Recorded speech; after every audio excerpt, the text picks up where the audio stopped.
Estamos estudiando en nuestra clase el libro de Primera de Pedro.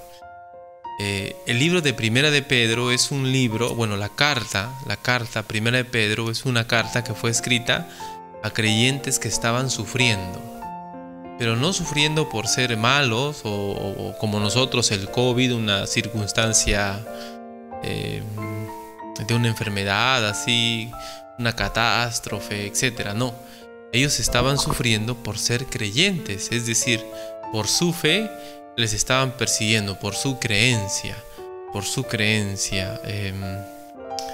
El cristianismo, para el tiempo en que se escribió esta carta, era prohibido y ellos estaban siendo perseguidos porque estaban pues creyendo en Dios y el único Dios, era prohibido esto de buscar a Dios de esa manera.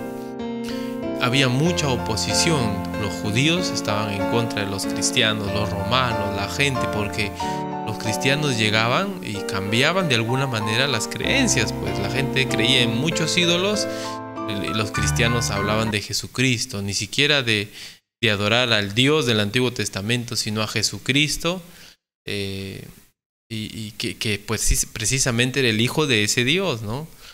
Y todo un alboroto, ¿no? Ocasionaba el hecho de ser cristiano.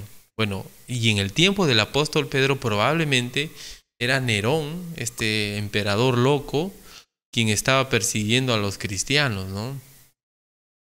Como ustedes ven en la imagen atrás de mí, los prendía como antorchas, los ponían en el Coliseo romano a ser devorados por bestias para entretener a la gente. Pedro, en medio de toda esta situación, escribe esta carta. ¿Para qué? Para recordarle a los cristianos sus deberes. No sé, en medio del sufrimiento, lo que a veces uno piensa que necesita es que lo apapachen. Pobrecito, estás sufriendo.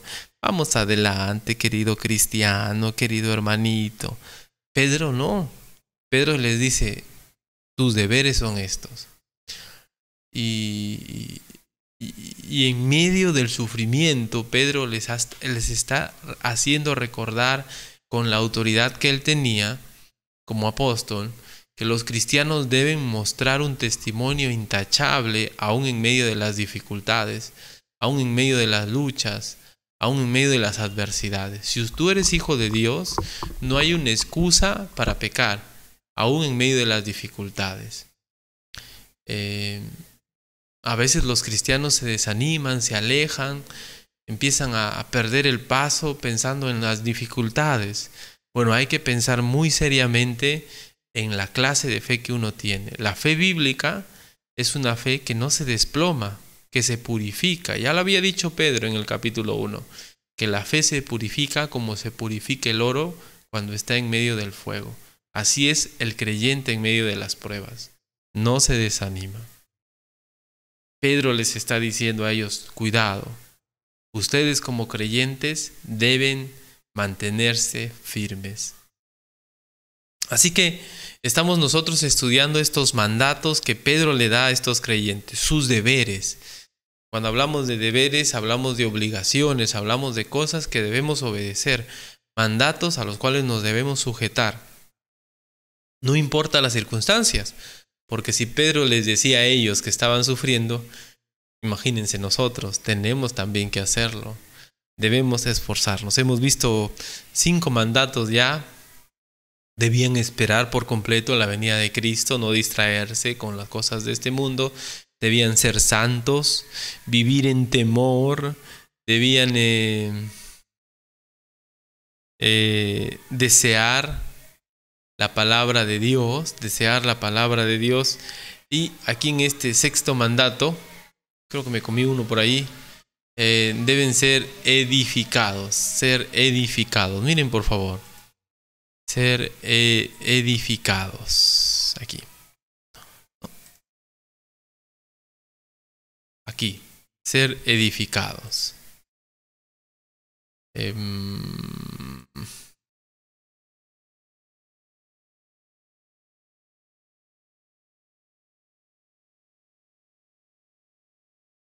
Ya, debían ser edificados, y este mandato es interesante. Miren por favor lo que dice el versículo. Primera de Pedro capítulo 2, versos 4 y 5. Primera de Pedro capítulo 2, versos 4 y 5. Primera de Pedro capítulo 2, versos 4 y 5. ¿Ya lo tiene? Mire lo que dice la Escritura. Acercándoos a él, piedra viva,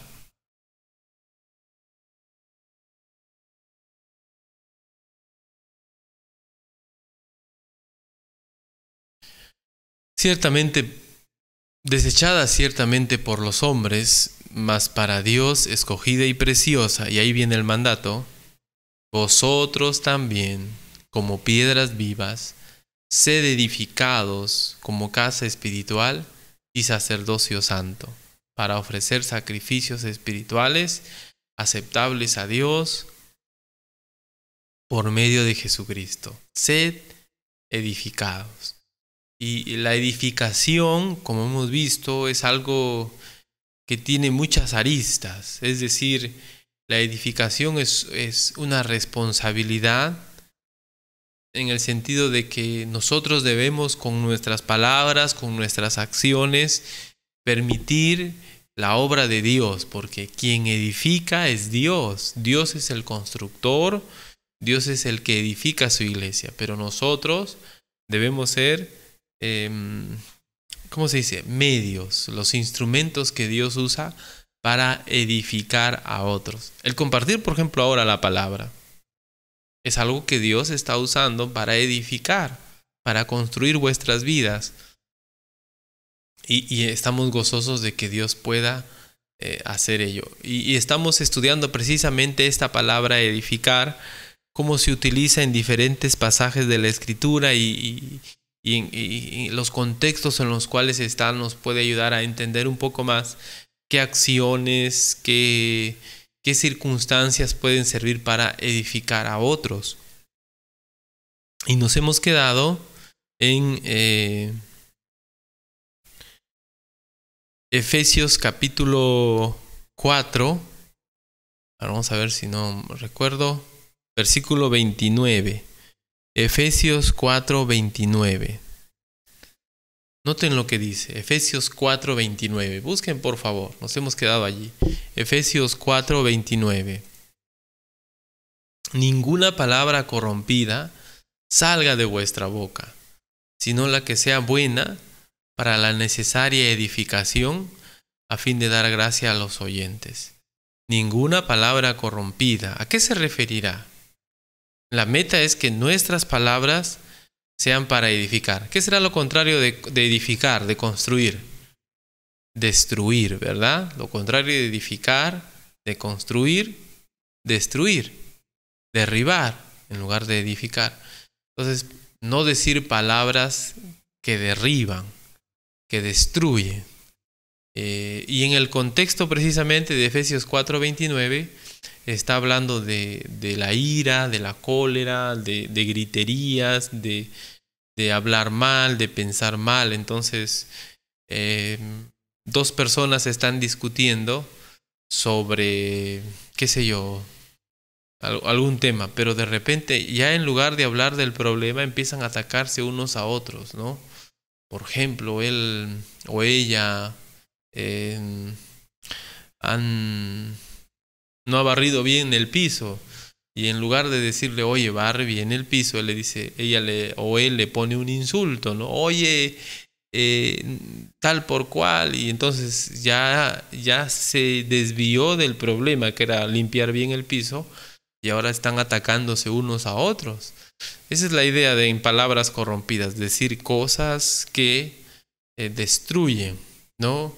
No lo hiciste bien, hay que hacerlo otra vez, vamos a hacerlo mejor, cosas así, ciertamente, ¿no? Siempre fallamos en esto, pero note lo que dice, ¿no? Palabras que construyen, palabras que edifican. Las palabras son tremendas, incluso en este pasaje, si usted lo lee en otros versículos, habla de que permiten la obra del Espíritu Santo y no contristéis, dice al Espíritu Santo, con vuestras palabras. Entonces, decir palabras que van a ayudar a que la otra persona se edifique en su vida espiritual, crezca en su temor a Dios, busque a Dios. Palabras así. No debemos utilizar palabras que destruyen. Entonces, miren, la edificación, también nuestras palabras pueden ser instrumentos para edificar. Por ejemplo, cantamos. Como son palabras las que cantamos, obviamente, pueden ser usadas para edificar, ¿verdad? Compartir un texto bíblico, dar un especial, palabras que edifican. Palabras corrompidas, insultos, apelativos, bromas en doble sentido, palabras necias, etcétera, etcétera. Palabras que no ayudan a la otra persona o no motivan a la otra persona a buscar a Dios. Uno es responsable por buscar a Dios, no importa por lo que hagan o digan las otras personas. Sin embargo, nos podemos con nuestras palabras motivar eso, ¿no? Y poner, como decir, el ambiente apropiado. Bueno, nuestras palabras tienen mucho que ver. Otro pasaje que podemos mirar está en Primera Timoteo 1:4. Primera Timoteo 1:4. Busque por favor, Primera Timoteo 1:4. Nuestras palabras edifican. Miren, ¿qué otro instrumento hay para edificar? Primera Timoteo 1:4. ¿Ya lo tiene? Note lo que dice.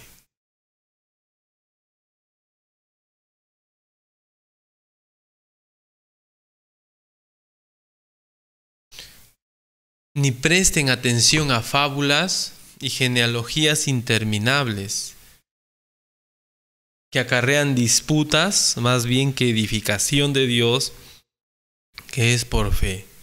Así te encargo ahora.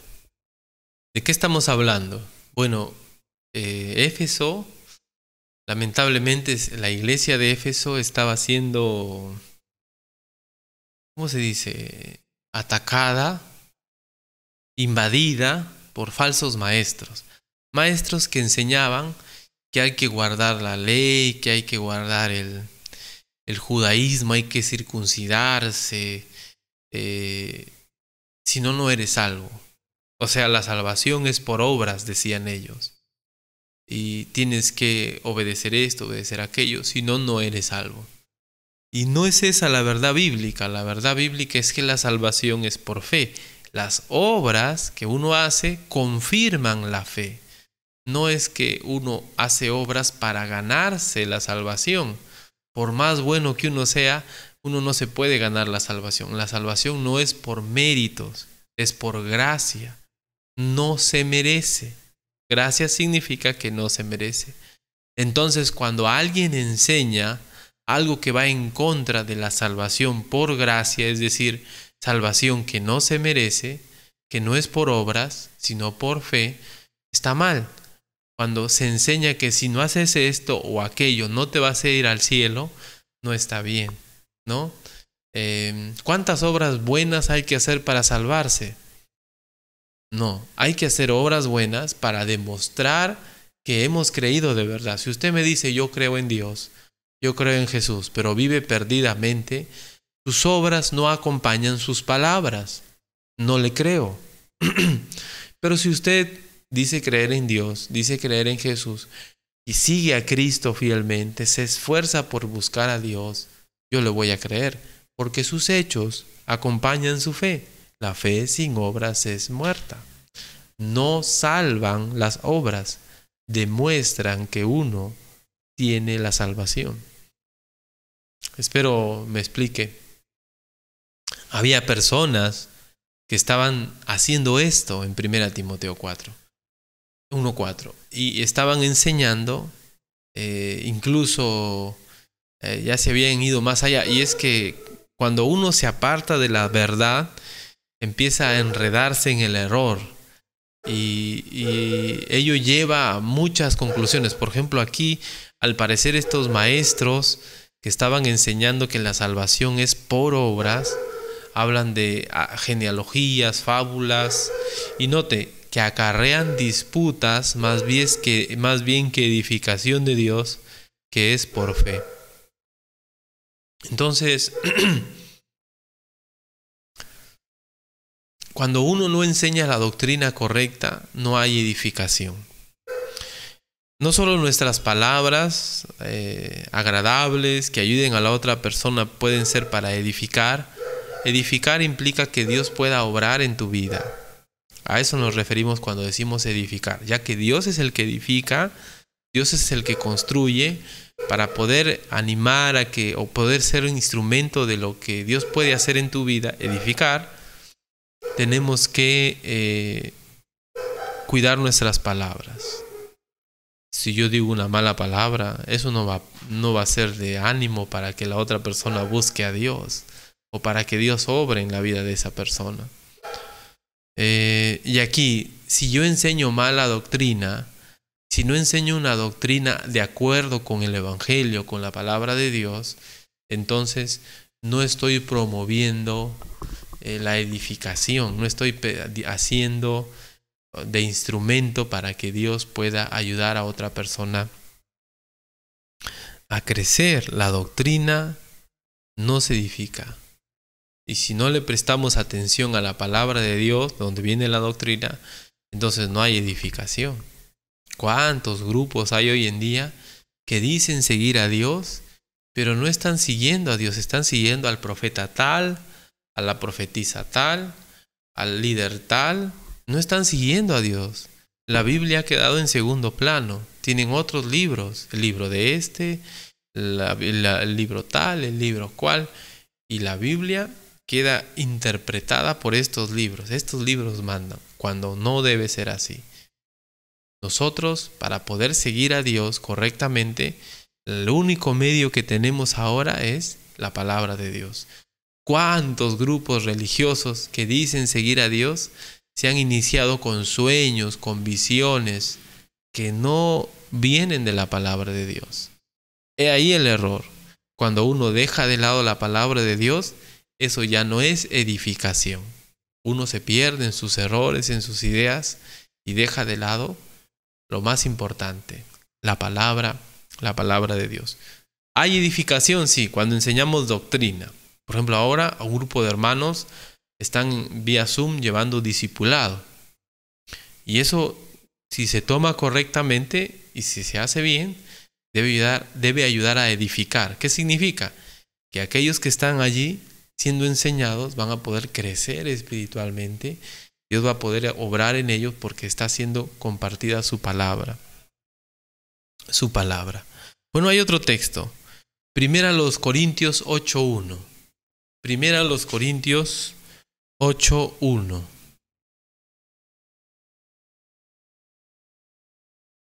¿Listos? Primera los Corintios 8:1. ¿Ya lo tienen? Miren lo que dice. En cuanto a lo sacrificado a los ídolos, sabemos que todos tenemos conocimiento. El conocimiento envanece, pero el amor, ¿qué dice? Edifica.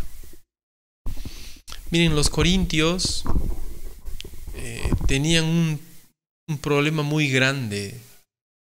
El problema consistía en que ellos habían sido bendecidos muchísimo con dones. Dios había dado a esta iglesia, según 1 Corintios capítulo 1, creo que versículo 7, versículo 4 al 7, les había dado muchos dones, por ejemplo, incluso milagrosos, hablar en lenguas, hacer sanaciones, milagros. Dios había hecho eso con ellos, ahora ya no hace eso Dios, pero con esta iglesia en particular, Dios les dotó de estas habilidades especiales, pero ellos estaban usando esas habilidades especiales para crecerse. Por ejemplo, alguien decía, yo hablo en lenguas, tú no, yo soy más cristiano que tú. ¿Me dejo entender? Otro decía, yo recibo revelaciones, el don de profecía, tú no, inferior, yo superior.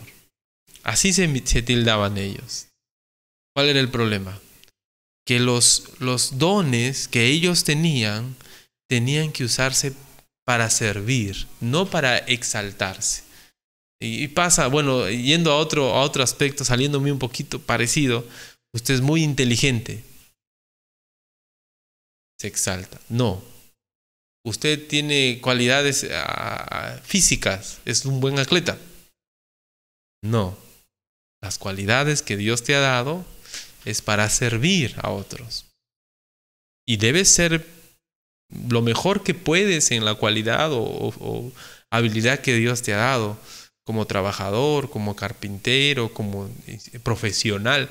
Debes ser el mejor, pero no para exaltarte, sino para servir mejor. El perezoso nunca va a servir mejor.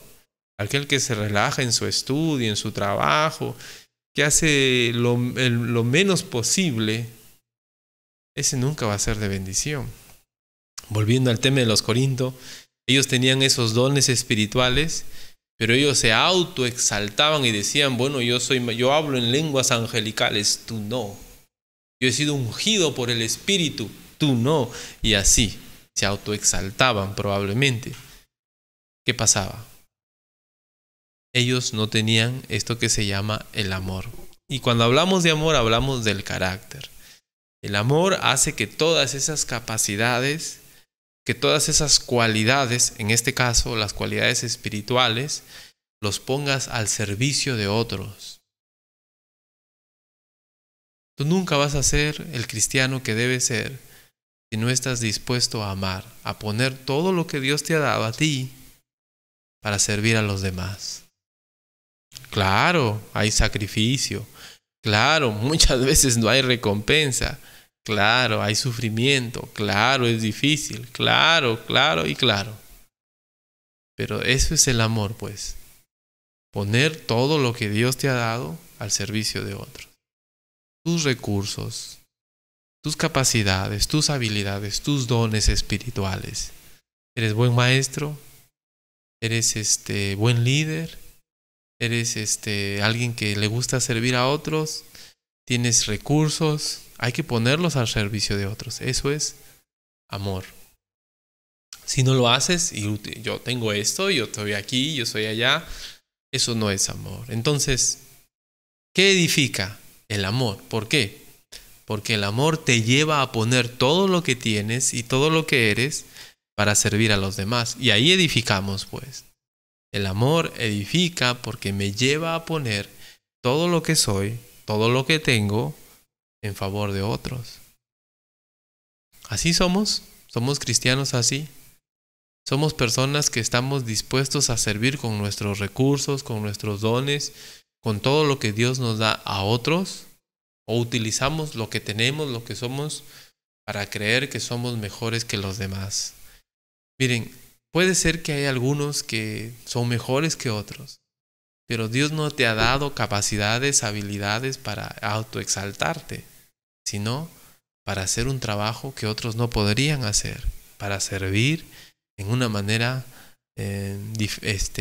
más excelente. Pablo decía, yo soy apóstol, maestro, predicador, o sea, él tenía cualidades tremendas, muchos idiomas sabía, era un hombre conocedor de la escritura, muchas cualidades, un hombre muy capaz al servicio de los demás. Qué bueno, ¿verdad? Qué bueno que él era así. Los Corinto no tenían eso. Su carácter estaba mal. Ellos usaban todo lo que Dios les había dado para autoexaltarse. Estamos viendo este tema de la edificación. ¿Qué significa? Hay muchos pasajes que nos hablan de palabras, de acciones que llevan a la edificación. Miren Hechos 9:31. Recuerden, Dios es el que edifica. Uno no puede autoedificarse.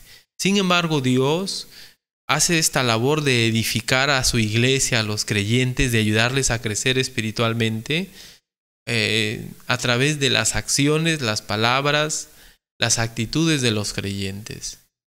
De las circunstancias también. Miren por favor Hechos 9:31. Hechos 9:31. ¿Ya lo tiene? Hechos 9:31. Entonces las iglesias tenían paz por toda Judea, Galilea y Samaria, y eran edificadas andando en el temor del Señor, y se acrecentaban fortalecidas por el Espíritu Santo. ¿Qué era lo que estaba haciendo, ayudando a que estas iglesias sean edificadas? ¿Mm?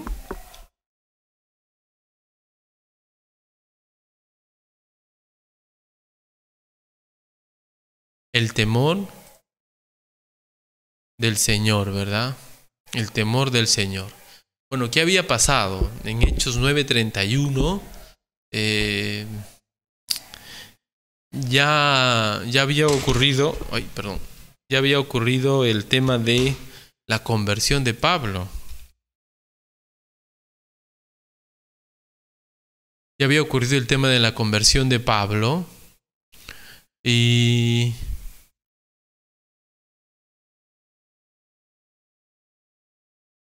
Pablo ya estaba pues en medio de los discípulos ya, ¿no? Ya estaba con ellos. Y al no haber esa persecución, al haber un momento de paz, dice, entonces las iglesias tenían paz, porque ya Pablo no los estaba persiguiendo. La Biblia, cuando habla de Saulo, el perseguidor Pablo, decía que Pablo respiraba amenazas y muerte contra los judíos, contra los cristianos. Respiraba implica que él era su aliento, su vida, ¿no? Como el aire para nosotros. Así era, acabar con los cristianos era la vida del apóstol Pablo. Bueno, de Saulo. Cuando él se convierte, él hace un cambio tan rotundo que ahora él, en lugar de perseguir, ahora predicaba a Cristo. Le tenían miedo a los creyentes. Luego, gracias a Bernabé, Hechos 9, se ve que les presenta a Pablo ante los apóstoles y le reciben. Y ahora Pablo se vuelve uno más de los cristianos. Entonces, como ya no había esa persecución, dice que las iglesias tenían paz por toda Judea, Galilea y Samaria, y eran edificadas, crecían. Pero ahí viene el detalle, andando en el temor del Señor. Se acrecentaban fortalecidas por el Espíritu Santo. No puede haber edificación si no hay temor a Dios. Y claro, el temor a Dios no significa que se levanta y uno anda así tembloroso, no. Temor a Dios significa que uno quiere obedecerle, que uno le busca, que uno trata de vivir como Él quiere que uno viva. Eso es temor a Dios. Y no puede haber edificación sin ello. Imagínense, ¿no? No puede haber edificación si no hay temor a Dios. Hechos 20:32, un texto tremendo. Hechos 20:32. Hechos 20:32. Búsquelo y si no, yo le comparto aquí. Hechos 20:32. Mire lo que dice. Hechos 20:32. ¿Sí? Hechos 20:32 dice, y ahora, hermanos, os encomiendo a la palabra de su gracia, a Dios y a la palabra de su gracia, que tiene poder para sobreedificaros y daros herencia con todos los santificados. Otra vez. Y ahora, hermanos, os encomiendo a Dios y a la palabra de su gracia, que tiene poder para sobreedificaros y daros herencia con todos los santificados. Pablo se está despidiendo de los pastores de Éfeso, de los líderes de Éfeso, y les está diciendo, ya voy a Jerusalén, a camino a Jerusalén, ya no van a ver mi rostro. De ahí Pablo sería llevado a Roma después de Jerusalén. Así que en efecto ya no iban a ver su rostro. Él sabía que le esperaban dificultades, lo llevaron preso hasta Roma, así que él de Jerusalén a Roma, y él les decía aquí que él sabía que le esperaban prisiones y sufrimiento, ¿no? Y luego de hacer estas palabras, él les dice, que van a haber personas que enseñen el error. Hombres, lobos rapaces, dice él, que van a enseñar el error, cosas que van en contra de la Escritura. Y dice a los líderes, miren, yo les pongo a ustedes por responsables delante de Dios por el rebaño, por apacentar, por alimentar a las ovejas con la palabra de Dios. Y en el 20:32 él les dice, ¿qué es lo que les puede edificar? Dios, la palabra de su gracia, dice, que tiene poder para sobreedificaros y daros herencia con todos los santificados. Nuevamente volvemos a lo mismo. No puede haber edificación sin la Escritura. No es que usted se levanta en la mañana y dice, qué bueno, hoy soy un buen creyente. No, trabajo es ser buen creyente. Es decir, uno tiene que esforzarse por meditar en la Escritura diariamente. La palabra tiene poder para edificarnos, pero no la Biblia cerrada. Uno tiene que estudiarla, meditarla, creerla, aplicarla a su vida. Y entonces va a haber edificación, va a haber cambio en nuestra vida. ¿De qué sirve tener la Biblia, escuchar el mensaje, si uno no lo va a aplicar? No hay edificación. Pero si uno está deseoso de aplicar la palabra de Dios a su vida, entonces va a haber edificación. Pablo dice, yo estoy seguro que la palabra de Dios es lo que les puede ayudar a crecer. Por eso ahí lo encomiendo, les encomiendo a la palabra de Dios. Si usted es un creyente y quiere crecer espiritualmente, debe aferrarse a la palabra de Dios. No hay otra manera. Un texto más, nos da el tiempo para un texto más.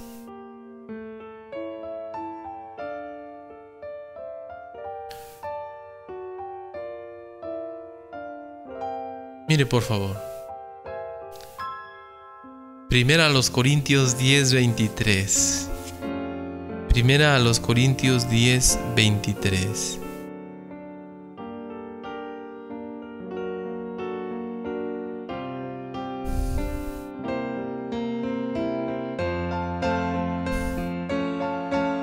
Todo me es lícito, pero no todo edifica. No todo conviene. Todo me es lícito, pero no todo edifica. El creyente, contrariamente a lo que se piensa, tiene libertades. Muchas libertades. No está sujeto a ciertas reglas, etc. Pero en el contexto en el cual están hablando el apóstol Pablo aquí, lleva la idea de sacrificar esas libertades con el afán de edificar a otros. Es decir, es como uno que tiene la habilidad para correr más rápido y ve que el otro no está corriendo tan rápido y necesita ayuda porque se está quedando parado. Entonces el que corre más rápido detiene un poco la marcha, se limita y va y ayuda al otro a poder llegar a la meta. Esa es la idea de este pasaje, ¿no? De alguna manera sacrificar tus habilidades, tus libertades para poder ayudar a otro a edificarse. No correr tú solo la vida cristiana, no se puede. Tienes que estar siendo de bendición para él, para ella. Y en ese sentido, sí importa lo que los demás piensan de uno. No. ¿Por qué se meten en mi vida? ¿Por qué hablan así? ¿Quiénes son ellos para hablar de mí? Bueno, según la palabra de Dios, de alguna manera tenemos que sacrificar eso, o sea, quizás esa libertad, y vamos a ayudarle a él, porque su forma de pensar no está bien, vamos a edificarle. Entonces, en lugar de que uno correr solo y no le importa lo que los demás hagan, lo que los demás digan, vamos a ayudar a él a crecer. En ese sentido es este texto, ¿no? Debemos hacer cosas que edifican. No correr solo la vida cristiana, que nos interesa. No, debemos esforzarnos por si nos damos cuenta de alguna falencia en la vida de él o de aquel, como cristianos, si podemos ayudar, vamos haciéndolo para correr juntos la carrera cristiana. Ser edificado, es permitir que Dios obre en tu vida, porque Dios es el que edifica, Dios es el que trae la edificación. Permitir que Dios te ayude a crecer, Dios es el que da el crecimiento. Pero para poder lograr ello, Dios ha dejado un sinnúmero de formas que permiten esa obra de Dios. Tus palabras, tus acciones, la doctrina, la predicación, diferentes formas en las cuales nosotros podemos contribuir y trabajar junto con Dios para que otros sean edificados, para que nosotros mismos crezcamos espiritualmente. Bueno, vamos a orar, ya estamos en la hora, vamos a terminar nuestro tiempo de clase. Gracias te damos, Señor, por este tiempo, gracias por tu palabra y por cómo vamos avanzando poco a poco. Te pedimos, Señor, que tú bendigas este tiempo, que nos ayudes, Señor, a aferrarnos más a ti y que podamos depender más de tu palabra, que podamos ser instrumentos para edificar a otros, que todo lo que tenemos, todo lo que somos, lo pongamos a tus pies para edificar a otros. Señor, ayúdanos. Puede ser que estamos viviendo vidas egoístas, pensando solo en nosotros mismos, y eso no es edificar, Señor. Ayúdanos. Que todo nuestro ser, todo lo que somos, todo lo que tenemos, digamos, Señor, aquí está, úsame, Padre, para edificar a otros. Gracias te doy, Señor, por este tiempo, en el nombre de Jesús nuestro Señor. Amén. Gracias por escuchar la palabra de Dios.